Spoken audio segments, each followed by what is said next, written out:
Now, outside Zimbabwe, children living with albinism in Malawi continue to face discrimination, stigma, and security threats linked to persistent myths and misconceptions about the condition. Despite years of nationwide awareness campaigns, recent reports suggest the risk remains significant for this vulnerable group.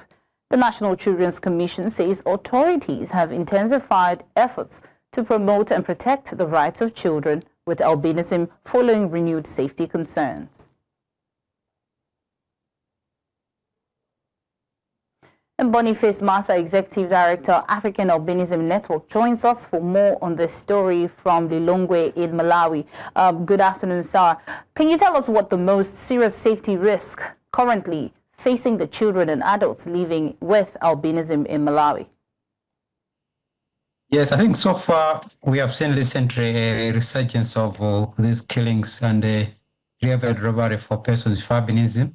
So for children, this has really raised a lot of threats and fear amongst parents and also on many people with albinism in Malawi. So there is an urgent need for Africa and the government of Malawi to respond to these attacks against persons with albinism, in particular focusing on arresting these perpetrators and also investigation of these crimes.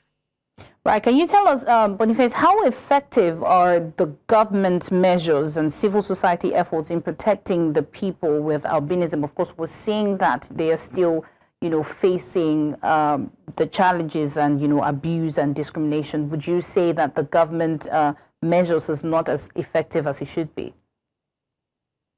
So far as a country, government has provided a national action plan for persons with albinism.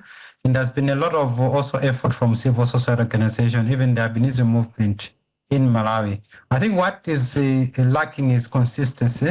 For so long, the state was so familiar and reluctant in the response against the ritual killings of persons with albinism, because this increase of attacks started the end last year, and at that time, the state could have immediately responded and closed up the criminal syndicate. Unfortunately, it has taken longer, and now we have seen these cases almost happening every fortnight. So for us as human rights defenders, our core is consistency. We still need to invest in this issue of investigations, but also prosecution of cases and consistency in awareness raising when it comes to human rights violation and dealing with the harmful practices in our communities.